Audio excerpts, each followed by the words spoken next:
ओम साईराम सभी को। साईं परिवार में आप सभी का बहुत बहुत बहुत स्वागत है। आज गुरुवार है, बाबा का वार है। शुभ गुरुवार टू ऑल ऑफ यू। बाबा आप सभी की मनोकामनाएं पूरी करे। आप जो चाहते हो बाबा आपकी वो इच्छा पूरी करे। तो आज मैं अपना एक नया एक्सपीरियंस, एक अनुभव, साईं एहसास लेके आप लोगों के सामने हाजिर हूँ। तो जैसा कि आप सभी को पता होगा कि हमारा जो पुराना चैनल था वो डिलीट हो गया है। कोई नहीं, अभी महीना भर नहीं हुआ है उसको, तो गिरे हैं फिर उठेंगे। अगर कुछ बुरा हुआ है हमारे साथ, उसके पीछे कुछ अच्छा ज़रूर लिखा हुआ, तभी वो बुरा हुआ है हमारे साथ। तो आज मैं आपके सामने शेयर करूँगी, मतलब बताऊँगी आपको, ये जो घटनाएं घटती है ये किसी किताब की घटनाएं नहीं है, ना ही किसी स्टोरी बुक की है। ये हमारे जीवन में जो कि साईं हमें एहसास देते हैं कि तुम मेरे बच्चे हो और मैं तुम्हारे साथ हमेशा हर कदम हर जगह रहता हूँ। तो बात है 2020 की, जबकि मैं प्रेग्नेंट थी। उससे पहले तो वैसे ही बाबा एहसास दिलाते हैं कि बाबा हर टाइम हर वक्त हमारे साथ हैं। लेकिन एक छोटा सा ही एहसास अनुभव मैं शेयर कर रही हूँ आप लोगों के साथ। तो 2020 जब मैं प्रेग्नेंट थी, 2020 के सितंबर के 3 तारीख को मेरा बाबू हुआ था, लड़का हुआ था मुझे। तो वो भी बाबा की ही देन है। सितंबर की 2 तारीख 2020 दोपहर को खाना वाना खा के, घर में कोई नहीं था, सिर्फ मैं और मेरी बहन थी और मेरे सास ससुर थे, वो तो दूसरे घर में रहते थे। अचानक मुझे ऐसा फील हुआ कि मेरे अंदर से कुछ निकल गया, पता नहीं क्या हुआ। तो फिर मैं खड़ी हो गई।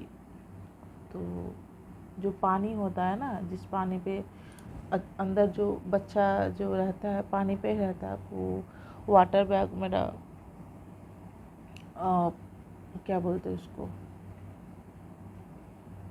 बैग मेरा ब्लास्ट हो गया। ब्लास्ट नहीं, उसको ब्लास्ट नहीं बोलते, वो वाटर बैग मेरा फूट गया था। तो जब पानी निकलने लगता है तब इमरजेंसी हो जाता है, क्योंकि इमरजेंसी में डिलीवरी करना पड़ता है, क्योंकि पानी में ही बच्चा रहता है। अगर वो ही निकल जाता है तो फिर बहुत दिक्कत हो जाती है। तो फिर मैंने अपने डॉक्टर को, मैंने पहले तो अपने हस्बैंड को कॉल किया।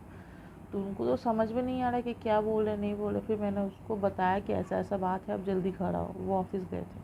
फिर मैंने अपने डॉक्टर को फ़ोन किया, डॉक्टर सुपर्णा बैनर्जी, कोलकाता के फेमस लेडी डॉक्टर है, आईवीएफ स्पेशलिस्ट।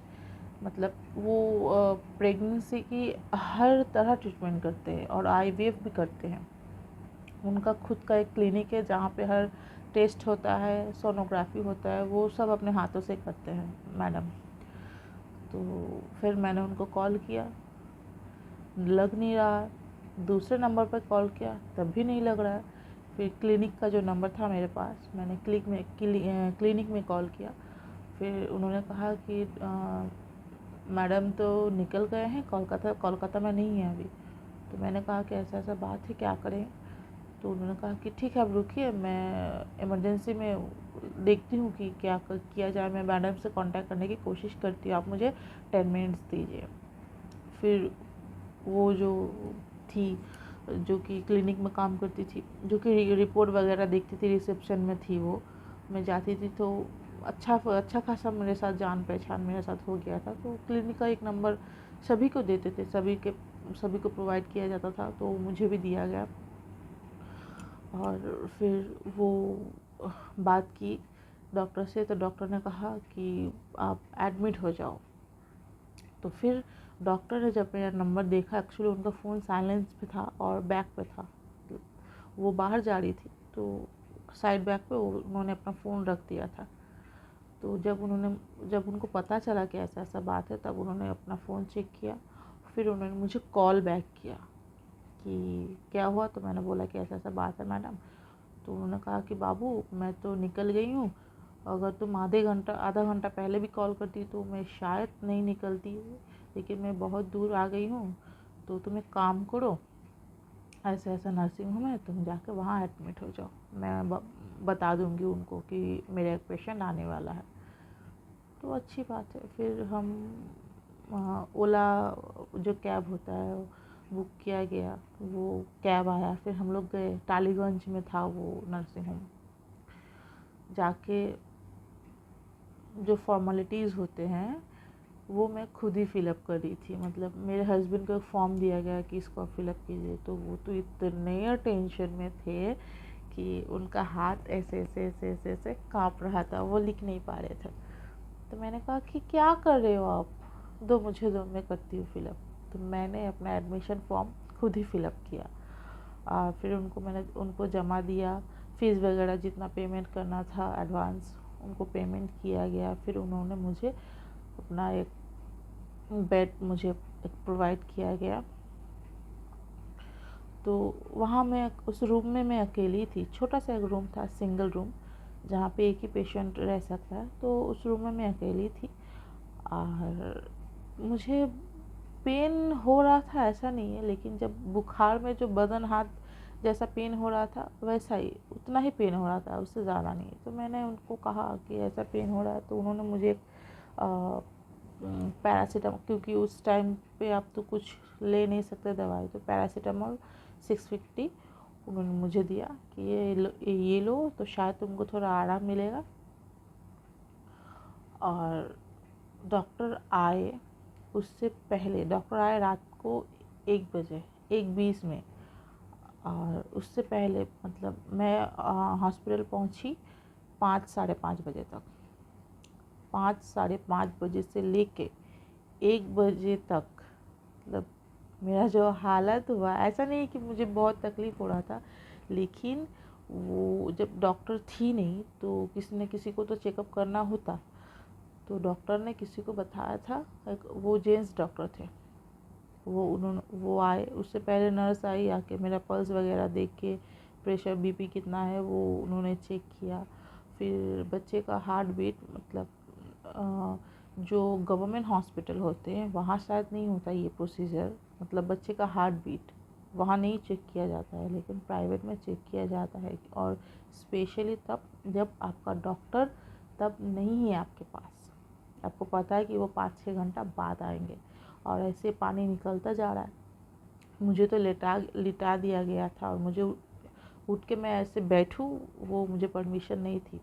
5-6 घंटे मैं वैसे लेटी हुई थी, ताकि मेरा जो पानी है अंदर वो ज़्यादा ना निकल आए।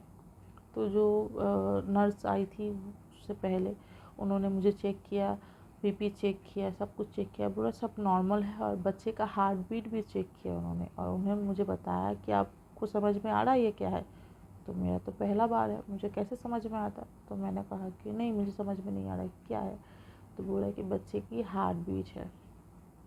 तो मैं तो बहुत खुश हो गई।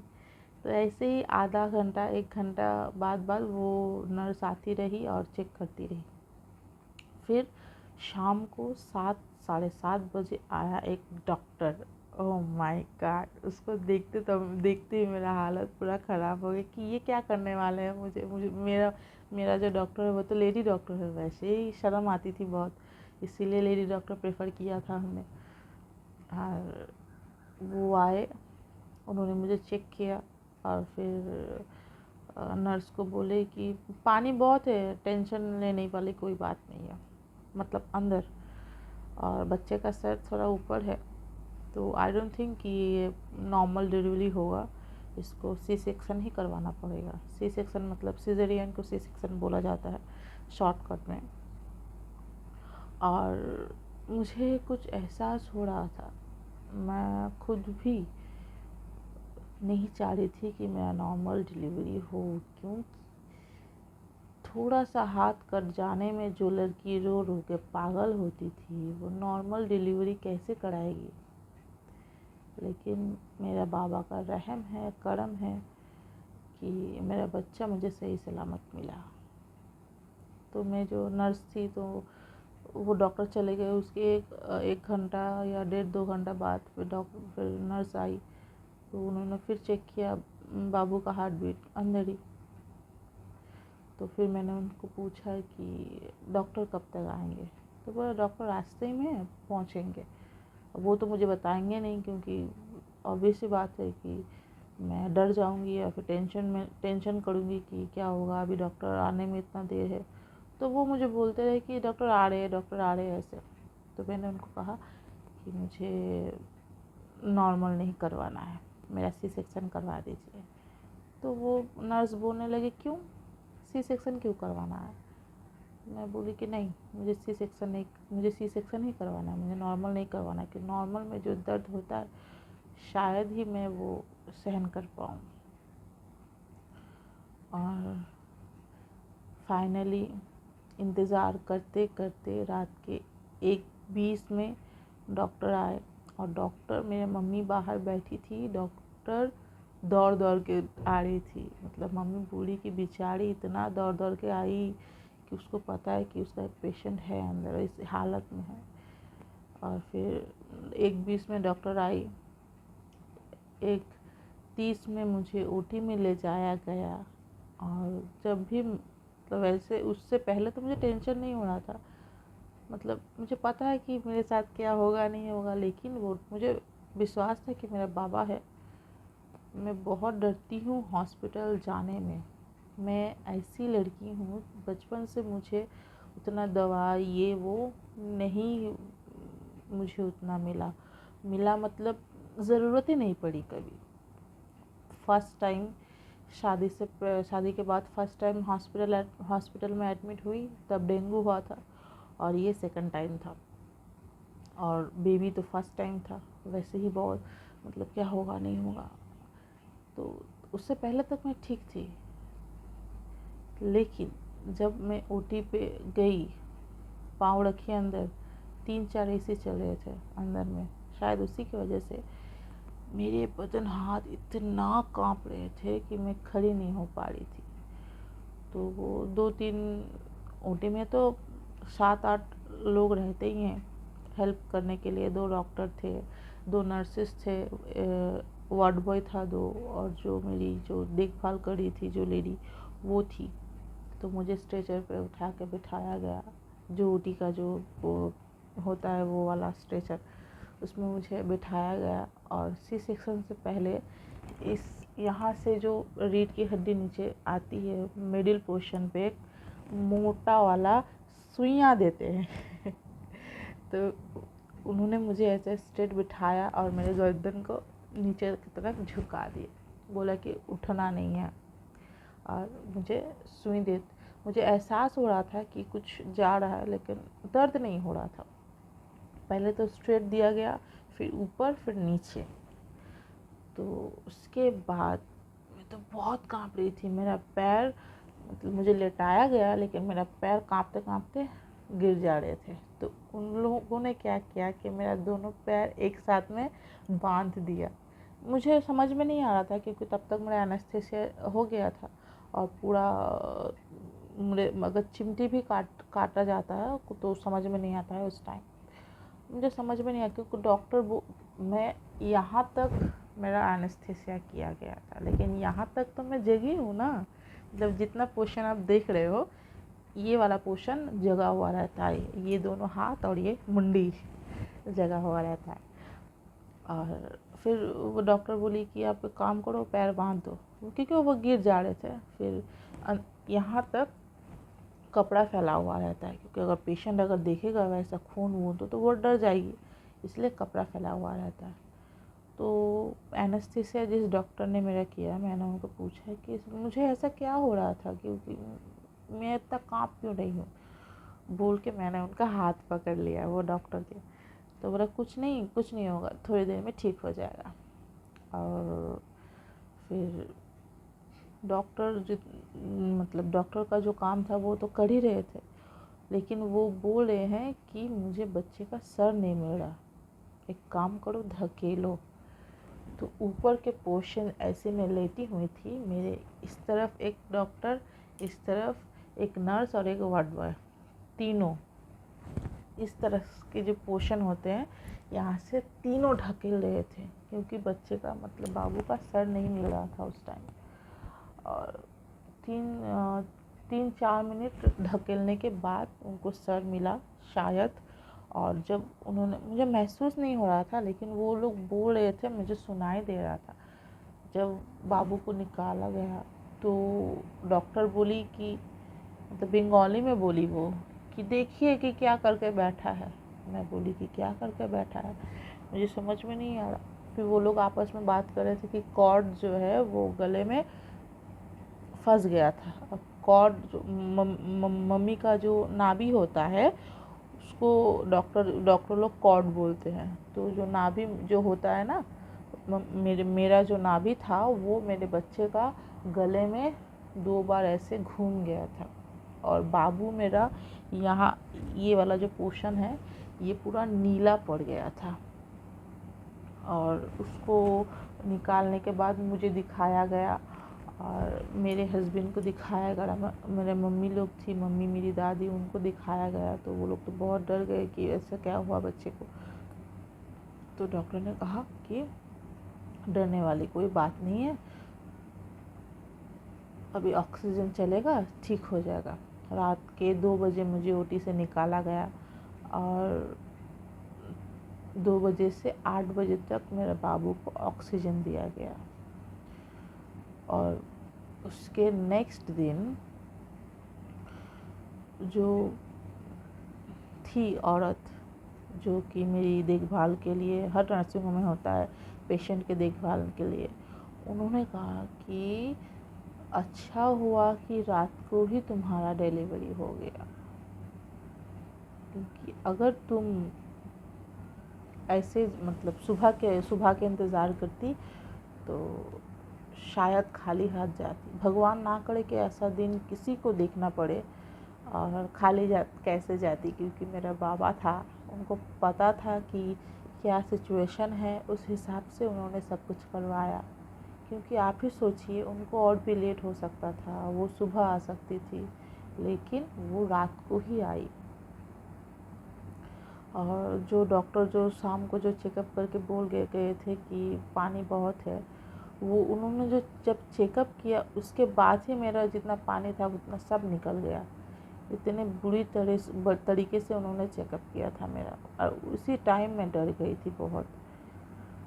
और जब मेरा बाबू हुआ कि बोला कि अंदर पानी ही नहीं था, लेकिन जब मैं चेकअप करवाने गई थी डॉक्टर के पास, क्योंकि मेरा तब डेट नहीं था, जब मेरा बाबू हुआ तब डेट नहीं था, डेट 9 महीने से पहले ही वो हो गया था, डिलीवरी हुआ है मेरा, 9 महीना पूरा नहीं हुआ था। तो तब डॉक्टर ने कहा कि पानी बहुत है, टेंशन लेने वाली बात कोई है नहीं। हाँ, 7-8 दिन पहले हम गए थे चेकअप पे, उन्होंने अल्ट्रासोनोग्राफी किया, लास्ट अल्ट्रासोनोग्राफी, तो उन्होंने कहा कि डरने वाली कोई बात है नहीं, पानी बहुत है, बच्चा ठीक है, फिर भी अगर कोई इमरजेंसी हो जाती है तो हम रेडी हैं उसके लिए। लेकिन अब मुझे उतना पता नहीं था, क्योंकि जब कोई इमरजेंसी होती है तो मेरे जितने रिलेटिव्स है सभी ने गवर्नमेंट हॉस्पिटल में डिलीवरी करवाया है। तो गवर्नमेंट हॉस्पिटल में हर टाइम डॉक्टर रहते हैं और उनका कोई फ़िक्स नहीं रहता है कि ये डॉक्टर देखते हैं तो यही डॉक्टर देखेंगे, लेकिन मेरा तो फ़िक्स था और उनका एक पर्सनल नर्सिंग होम भी था। लेकिन अब अचानक अगर कुछ हो गया या हो जाता है तो फिर क्या होगा, तो क्या होगा इसका मुझे कोई अंदाज़ा नहीं था। लेकिन लकीली इमरजेंसी में भी उन्होंने वो किया। तो ये मेरा बाबा का रहम है, बाबा का करम है कि मेरा बाबू सही सलामत फ़ाइट करते हुए आया और बाबा ही उसको ले आए। और सबसे बड़ी बात, जिस दिन बाबू हुआ है वो गुरुवार था और मैं चाहती थी कि गुरुवार के दिन ही मेरा बाबू हो। जिस दिन मैं एडमिट हुई उस दिन बुधवार था, 2 सितंबर 2020, और उसी दिन रात को 12 बजे के बाद 1:42 में मेरा बाबू हुआ रात को, और गुरुवार तो शुरू हो गया था। तो ऐसे ही जब हम चाहते हैं यहाँ से अगर चाहेंगे ना तो बाबा ज़रूर करवाएंगे। और बाबा देखते हैं कि अब मेरे जो भक्त हैं, मेरे जो बच्चे हैं, वो कितनी दूर तक, कितनी सहनशील है। वो लेते हैं परीक्षा, हम नहीं लेते हैं। हम भी तो बोलते हैं कि ये करवा दो तो ये करूँगा, ये करवा दो तो वो करूँगा, कहते हैं ना। तो हम भी तो परीक्षा ही लेते हैं ना कि अगर तुम करोगे तो ही हम करेंगे। अरे ये कैसा बात हुआ? बाबा को जब करवाना होगा, अरे वो तो हमारे माता पिता है, हमारे परमेश्वर है, हमारे इष्ट है, हमारे गुरु हैं। अगर उनको करवाना होगा वो करेंगे। हमसे भी ज़्यादा अगर हमारे बारे में कोई सोचता है तो यही है। इनके अलावा कोई नहीं सोचता, क्योंकि हमारे लिए क्या सही है क्या गलत है वो उनको पता है, हमें नहीं पता है। क्योंकि फ्यूचर वो देख सकते हैं, हम नहीं। इसीलिए बाबा जो करते हैं अच्छे के लिए करते हैं। बाबा जो भी करेंगे आपके साथ, आप ये सोचिए कि शायद ये जो बुरा हुआ है इससे कुछ अच्छा मिलने वाला होगा, तभी बुरा हुआ है। क्योंकि मेरा बच्चा, मेरा बाबू इतना फाइट करके आया है, इसे लाया कौन है? बाबा। ठीक टाइम पे डॉक्टर को भेजा किसने है? बाबा। वो तो और भी लेट कर सकते थे, लेकिन उनको लेट हुआ नहीं। बाबा उनको ठीक सही टाइम पर ले आए। तो ये मेरा बाबा का रहम है, मेरा बाबा का करम है कि आज मेरा बाबू मेरे गोद में है। और अभी तो 2.5 साल का है और बहुत बदमाश है। बदमाश मतलब कि बहुत, उसको अगर आप एक जगह बिठाओगे तो वो बैठेगा नहीं। और मेरा बाबा का भक्त है मेरा बाबू। बोलेगा मैं बाबा को नहलाऊंगा, मैं बाबा को हार पहनाऊंगा। आज गुरुवार है, आज भी उसने किया। नहा धो के बोला कि मैं बाबा को नहलाऊंगा, मैं बाबा को कपड़ा पहनाऊंगा, मैं बाबा को टोपी पहनाऊंगा। वो देखता है मुझे करते हुए, वो भी करता है। तो ऐसे ही आप विश्वास रखिए, विश्वास टूटना नहीं चाहिए। विश्वास रखिए कि बाबा आपकी ज़रूर सुनेंगे, और बाबा सुनेंगे, ज़रूर सुनेंगे। बस इतू सा प्यार, इतू सा भरोसा, इतू सा विश्वास आप बाबा के ऊपर रखिए। तो चलिए, आशा करती हूँ मेरा जो एक्सपीरियंस, जो अनुभव मैंने आप लोगों के साथ शेयर किया वो आप लोगों को अच्छा लगा हो। और प्लीज़ हमारे चैनल को और भी आगे बढ़ाए, हमारे फैमिली को बढ़ा करे।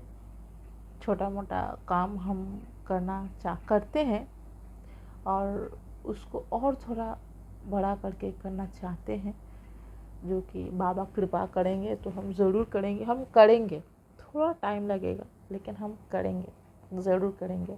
हम दिखावा नहीं करेंगे। साईं हमें इतना क्या बोले, इतना सक्षम बनाओ कि हम कर पाएँ।